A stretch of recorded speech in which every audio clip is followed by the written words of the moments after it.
Hi hello ನಮಸ್ಕಾರ ವೀಕ್ಷಕರೇ, ನಿಮಗೆಲ್ಲರಿಗೂ ಗ್ರೋ ಫ್ಯಾಕ್ಟ್ ಇನ್ ಕನ್ನಡ ಅನ್ನುವಂಥ ಚಾನಲ್ಗೆ ಸ್ವಾಗತ ಸುಸ್ವಾಗತ. ಹೌದು ವೀಕ್ಷಕರೇ, ನೀವೆಲ್ಲ ನೋಡಿದ ಹಾಗೆ ನಾನು ಗೃಹಲಕ್ಷ್ಮಿ ಯೋಜನೆಯ ಒಂದು ಹೊಸ ಅಪ್ಡೇಟ್ನ ಬಗ್ಗೆ ತಿಳಿಸೋದಕ್ಕೆ ನಿಮಗೆ ಬಂದಿದ್ದೀನಿ. ಈ ವಿಡಿಯೋದಲ್ಲಿ ಸಂಪೂರ್ಣವಾದ ಅಪ್ಡೇಟ್ನ ಬಗ್ಗೆ ಮಾಹಿತಿಯನ್ನು ನೀಡ್ತೀನಿ. ಅದಕ್ಕೋಸ್ಕರ ವಿಡಿಯೋನ ಫುಲ್ಲಾಗಿ ನೋಡಿ, ಯಾವುದೇ ರೀತಿಯಾಗಿ ಸ್ಕಿಪ್ ಮಾಡಬೇಡಿ, ಯಾಕಂದರೆ ಸಂಪೂರ್ಣವಾದ ಮಾಹಿತಿಯನ್ನು ಇದರಲ್ಲಿ ತಿಳಿಸಿದ್ದೀನಿ.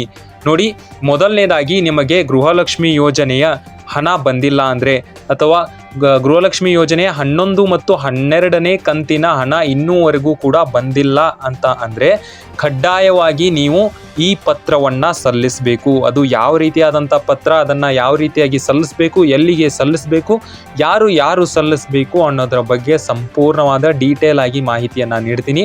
ಅದಕ್ಕೋಸ್ಕರ ವಿಡಿಯೋನ ಪಾಸ್ ಮಾಡದೆ ಕಂಪ್ಲೀಟಾಗಿ ನೋಡಿ.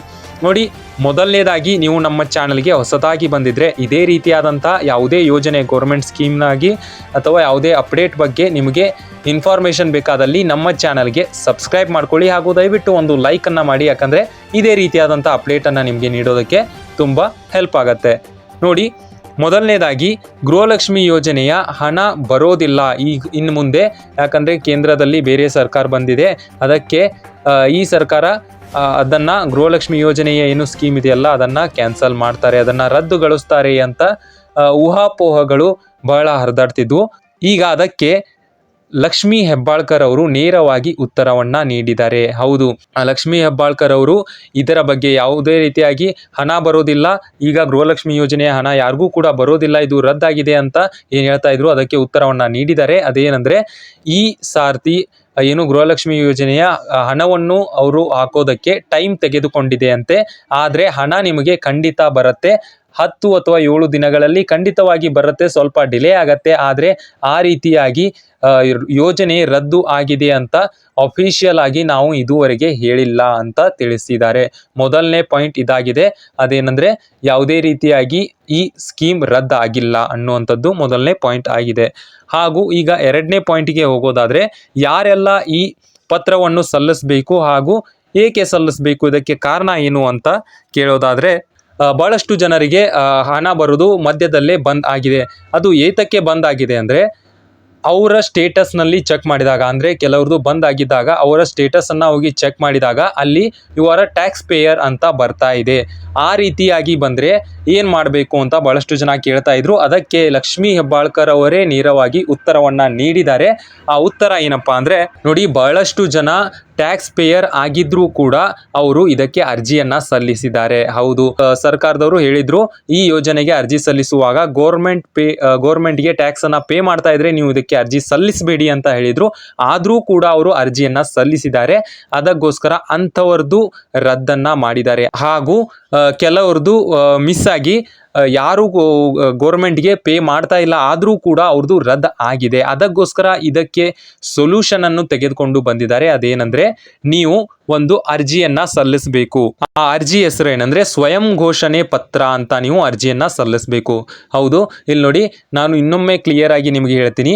ನೀವು ಗೌರ್ಮೆಂಟ್ನ ಟ್ಯಾಕ್ಸ್ ಪೇಯರ್ ಆಗಿಲ್ಲ ಅಂತ ಇದ್ದರೆ, ಆದರೂ ಕೂಡ ನಿಮ್ಮದು ಹಣ ಬರ್ತಾ ಇಲ್ಲ, you are the tax pair ಅಂತ ನಿಮ್ಮದು ಸ್ಟೇಟಸ್ನಲ್ಲಿ ತೋರಿಸ್ತಾ ಇದೆ ಅಂದರೆ ನೀವು ಒಂದು ಸ್ವಯಂ ಘೋಷಣೆ ಪತ್ರ ಅಂತ ಮಾಡಬೇಕು. ಅದು ಟೈಪ್ ಮೂಲಕ ಮಾಡಿರ್ಬೋದು, ಅಲ್ಲಿ ಸಿಗ್ನೇಚರ್ ಇರಬೇಕು, ನಿಮ್ಮ ಸಿಗ್ನೇಚರನ್ನು ಒಳಗೊಂಡಿರಬೇಕು. ಅದೆಲ್ಲ ಯಾವ ರೀತಿಯಾಗಿರ್ಬೇಕು ಅನ್ನೋದನ್ನು ನೆಕ್ಸ್ಟ್ ಹೇಳ್ತೀನಿ. ಮೊದಲನೇದಾಗಿ ಹಾಗೆ ನೀವು ಇದ್ದರೆ ನೀವು ಅದಕ್ಕೆ ಸ್ವಯಂ ಘೋಷಣೆ ಪತ್ರವನ್ನು ತೆಗೆದುಕೊಳ್ಬೇಕು. ಅದನ್ನು ಹೋಗಿ ನೀವು ಮಹಿಳಾ ಮತ್ತು ಮಕ್ಕಳ ಕಲ್ಯಾಣ ಇಲಾಖೆಗೆ ಹೋಗಿ ಕೊಡಬೇಕು. ಕೊಟ್ಟಾಗ ನಿಮಗೆ ಅದರ ಏನು ಫಲಾನುಭವಿಗಳಾಗಿದ್ದರೆ ನಿಮಗೆ ಆ ಹಣ ಬರುತ್ತೆ. ಅದಕ್ಕೋಸ್ಕರ ನೀವು ಈ ಒಂದು ಪ್ರೊಸೆಸ್ಸನ್ನು ಫಾಲೋ ಮಾಡಬೇಕು. ನೋಡಿ, ಈಗ ಆ ಪತ್ರದಲ್ಲಿ ಏನೇನಿರಬೇಕು ಅಂದರೆ, ಅದರಲ್ಲಿ ನಿಮ್ಮದು ನಾವು ಗೌರ್ಮೆಂಟ್ಗೆ ಟ್ಯಾಕ್ಸ್ ಪೇ ಮಾಡ್ತಾ ಇಲ್ಲ, ಆದರೂ ಕೂಡ ನಮ್ಮದು ಅಮೌಂಟ್ ಬಂದಾಗಿದೆ ಅನ್ನೋದ್ರ ಬಗ್ಗೆ ಎಲ್ಲ ಮಾಹಿತಿ ಇರಬೇಕು.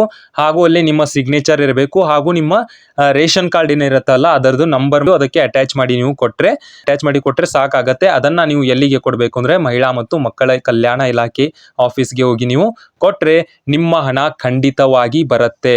ಹಾಗೂ ಇದನ್ನು ಯಾರ್ಯಾರು ಕೊಡಬೇಕು ಅಂತ ನಿಮಗೆ ಇನ್ನೊಮ್ಮೆ ಹೇಳ್ತೀನಿ. ಯಾರ್ದು 11 ಮತ್ತು 12ನೇ ಕಂತಿನ ಹಣ ಬರ್ತಾ ಇಲ್ಲ ಅಥವಾ ಮಧ್ಯದಲ್ಲಿ ಹಣ ಬರೋದು ಬಂದಾಗಿ ಸ್ಟೇಟಸ್ನಲ್ಲಿ you are the government tax pair ಅಂತ ಬಂತಾ ಇದ್ದರೆ ನೀವು ಈ ಪ್ರಕ್ರಿಯೆಯನ್ನು ಮಾಡಬೇಕು. ಮಾಡಲಿಲ್ಲ ಅಂದರೆ ನಿಮಗೆ ಖಂಡಿತವಾಗಿ ಹಣ ಬರೋದಿಲ್ಲ. ಅದಕ್ಕೋಸ್ಕರ ನೀವು ಈ ಪ್ರಕ್ರಿಯೆಯನ್ನು ಫಾಲೋ ಮಾಡಿ. ಹಾಗೂ ಇದನ್ನು ಹೊರತಾಗಿ ನಿಮಗೆ ಯಾವುದಾದ್ರೂ ಡೌಟ್ ಇದ್ದಲ್ಲಿ ಕಮೆಂಟ್ ಬಾಕ್ಸ್ನಲ್ಲಿ ತಿಳಿಸಿ. ಇದೇ ರೀತಿಯಾದಂಥ ಅಪ್ಡೇಟ್ಗಳಿಗಾಗಿ ನಮ್ಮ ಚಾನಲನ್ನು ಸಬ್ಸ್ಕ್ರೈಬ್ ಮಾಡಿಕೊಳ್ಳಿ. ಹಾಗೂ ಈ ವಿಡಿಯೋ ನಿಮಗೆ ಇಷ್ಟವಾದಲ್ಲಿ ಲೈಕ್ ಮಾಡಿ, ನಿಮ್ಮ ಫ್ರೆಂಡ್ಸ್ಗಳಿಗೆ ಕೂಡ ಇದನ್ನು ಶೇರ್ ಮಾಡಿ. ಧನ್ಯವಾದಗಳು ವೀಕ್ಷಕರೇ.